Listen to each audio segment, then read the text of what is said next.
Hare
પ્રધાનજી આપણે ઘણા સમયથી નગર ચર્ચા કરવા નથી ગયા તો આજે મને એમ થયું કે ચાલો આજે આપણે નગર ચર્ચા કરવા જઈએ બહુ સારું આજે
વાવણી કરવા જાય હાલ મારા ભાઈને બોલાવું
ધીમો વરસાદ વરહે લાગે તો છે એવું ભાઈ હવે વાવણી કરવા જવાય ને હાલો જાય તો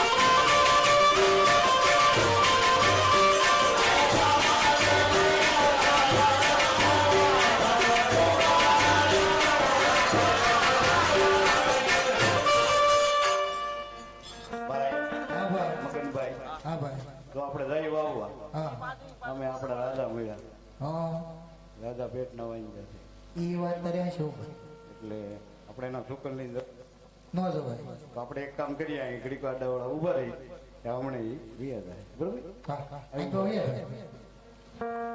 અરે પ્રધાનજી જી મહારાજા આપણને જોઈને ખેડૂત લોકો અવળું ફરી ગયા લાગે છે તો તમે જઈને તપાસ કરો શા માટે અવળું ફરીને ઊભા છે બહુ સારું હે અવળું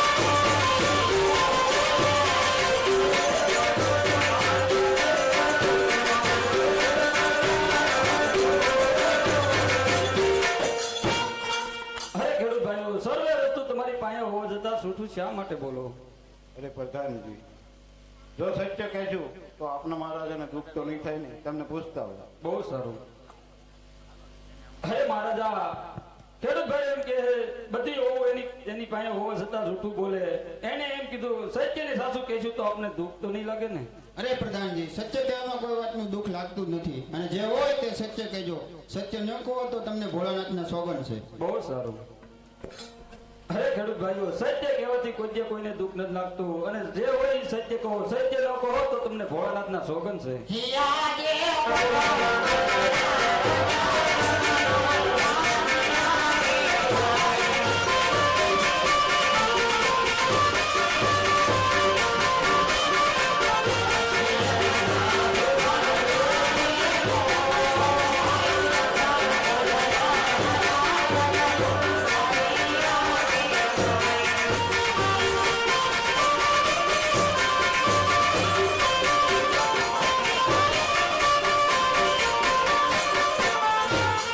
અરે આ વતન આપણા મહારાજા પેટના વાંજા છે, તો તેમના પુત્ર લઈ અને અમે અમારું બી વાવવા થઈને તો અમારો એક દાણો પણ ન ઉગે. એટલા માટે અમે અવળું ફરીને ઊભા થઈ. બહુ સારું. અરે મહારાજા, ખેડૂત ભાઈ એમ કે જણાવે છે કે આપના મહારાજા છે એ પેટના વાંજ્યા છે. વાંજ્યાના છોકરાને જો તમારે વાવણમાં વાવણ કરો તો તમારે એક એક બી ન ઉગે. એ માટે અમે અવળું ફરીને ઊભા. તો ચાલો આપણે એને રૂબરૂ વાતચીત કરીએ. બહુ સારું.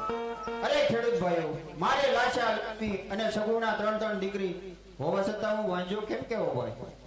હે તમારી